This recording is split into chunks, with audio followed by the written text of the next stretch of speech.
Hey, what's going on, guys? Mtashed here, and I have not done an exotic review since, September? Maybe October? Maybe November? I don't know. It's been a long time, though, and I wanted to jump back in with the Claws of Ahamkara. These bad boys give you an additional melee charge, and were one of the better exotics in Destiny 2 for the Warlock.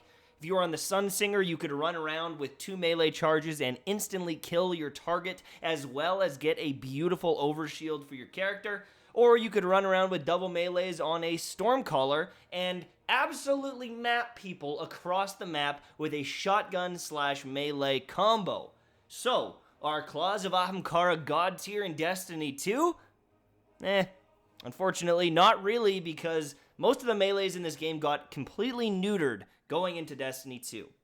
All of the melees lost a tremendous amount of damage, so it's actually like 3 melees to kill someone, even if you have a melee charge. If you have not shot them and you run up to the average person, it's typically going to take 3 presses of the melee button to kill them. However, with something like the Dawnblade melee, where you have that extra burn damage, you might be able to pull it off in 2 if you space them out, but what's the point of that? Because they're just going to keep spamming the punch button and you're going to die. So, without that strong damage coming out from the melee, there's not a lot of situations where Claws of Ahamkara are going to put you ahead. Now, what are some benefits of it? Well, if you're doing something like a Stormcaller, you can take advantage of that longer range melee. There will be situations where that melee will allow you to clean up a kill at a distance because you had the melee charge. If you space them out and you're able to use them 2 times in a row, well, that's great. You can kill the first person with a shotgun melee, hopefully the next guy with a shotgun melee, and you're in a great position because you've killed both of them in a situation where without that melee charge, they wouldn't have died. But the chances that happens repeatedly or in more than one time in a game, it might not be that prevalent. The amount of times that I even get melee kills in this game are pretty low because they are so weak, I've completely altered my playstyle. I don't rush in and try to melee people because depending how much health they have, meleeing someone can actually hurt you more than help you. If you pull the trigger on that melee 1 second too early, 1 bullet too early, you put yourself at a massive disadvantage in this game. Because the damage is so low, there's a lot of situations where if you would have just shot 1 more bullet and then meleeed, he's gonna die.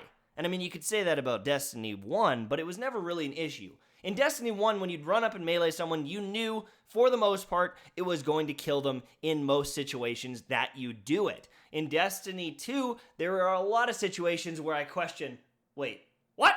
How did he survive that? I know that might be a familiarity thing on my part, but you guys have to admit that melees don't feel very strong in this game. And having 2 charges of it doesn't seem that amazing in most situations.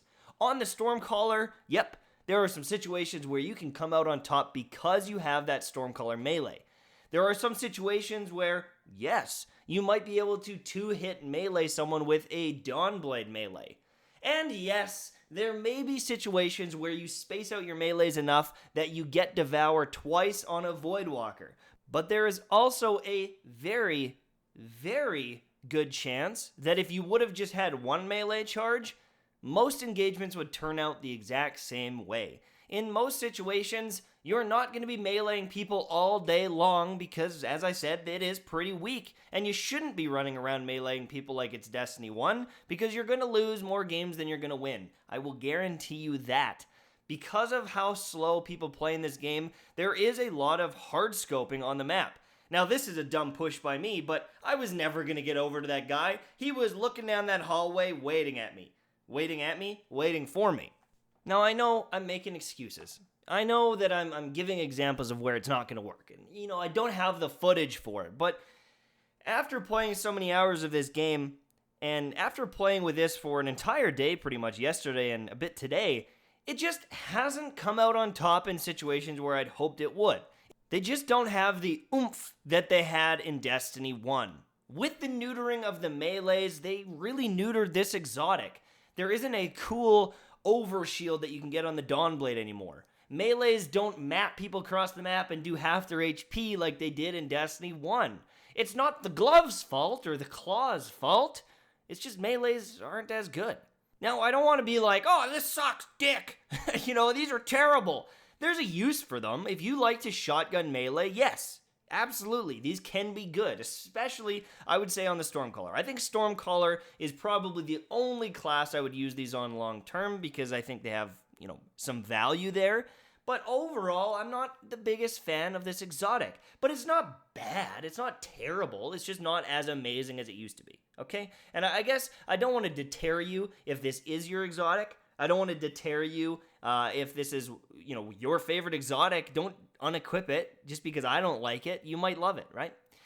There are uses for it, but they're much more limited than they used to be, and it's very obvious to me. After playing with it for, a day or two, it just doesn't have that wow factor that many other exotics do. And I want to show you some footage here really quick and just kind of talk about that on a PvE side of things. And, these even apply to PvP a little bit, but let me just jump in a little bit more detailed here and talk about why I'm not a fan of these gloves. So the big one for me is Devour. Devour, when you melee an enemy, you're going to get your health back, and you're going to start the Devour perk. Every time you kill something, it's going to reset that perk. And so when you go up against trash enemies, you can typically just keep meleeing things, and they die, and you keep getting Devour back and keep getting your health back, and you don't need an extra melee proc to make this work. So in this case, after killing the first Acolyte, I get Devour, and then I blow my other melee charge on this Acolyte, where I didn't really need to. I was going to have Devour regardless if I killed him with a charged melee or a regular melee, or my gun or a grenade or whatever it might be, but Devour really doesn't benefit from this. And in most situations, if there's a bunch of trash enemies, sorry for using the same footage over and over again, when there's a bunch of trash enemies, you can typically keep Devour up long enough that you're just gonna get your melee charge back again. Having that extra one stowed doesn't really help you at all. And if you're gonna be using Devour and attacking trash mobs, you might as well use something like Winter's Guile, which gives you Warlord's Sigil, which allows you to absolutely murder everything with your melee. The more things you melee, the more damage you get, and it becomes pretty damn strong. I think it stacks up to 7, and you can one-hit knights and captains and shit. So why would you use the Claws of Ahamkara when you could be a melee boxing king? You're Mike Tyson in there, man. You're throwing these crazy warlock melees. So I just don't see a place for it, especially if you want to be meleeing a bunch, because there are much better options. Now, excuse the footage here. I actually got a phone call in the middle of recording this, so I'm not really that focused while playing, but I just wanted to kind of finish things off and talk about the overall neutral game of something like the Ophidian aspects compared to these. As I said before, if you're playing Devour Voidwalker, there's a lot of situations where you don't ever need those 2 melee charges. You can simply use one, continue to kill things, and you're going to have your melee charge up again by the next time that you need Devour. You also have a grenade that allows you to proc Devour, so you have 2 ways of getting Devour, and you might never need to use that melee charge. You literally may never melee anything, depending on what weapons you're using and how you like to play the game. So, it would be much wiser to use something like Ophidian Aspects that's going to allow you to reload all of your weapons faster to do better DPS to multiple targets.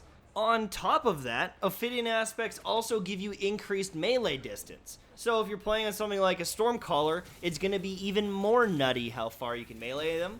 And even if you're on something like a Voidwalker where it might be nice to get that Devour proc off, great, you're going to be able to punch them from an even further distance. If you are punching things repeatedly and you really like that playstyle, especially on something like a Voidwalker Devour, then Winter's Guile is the obvious choice. There's almost no reason why I would recommend Claws over Winter's Guile. The damage ramp up of Winter's Guile is extremely powerful. It's insanely powerful. You can go in Escalation Protocol and just start punching the shit out of stuff, and you're going to be pretty helpful for your team without even firing a bullet. And the fact that you're getting your health back from Devour makes it even more viable. On other classes, no, Winter's Guile isn't the best. But on a Devour Voidwalker, it is insanely good, and it's an actual melee class to an extent. You can actually take advantage of these melees and feel good about it. Claws of Ahamkara just aren't bringing enough to the table when you compare it to the overall amazing neutral game of the Ophidian Aspects, or the amazing melee game of the Winter's Guile.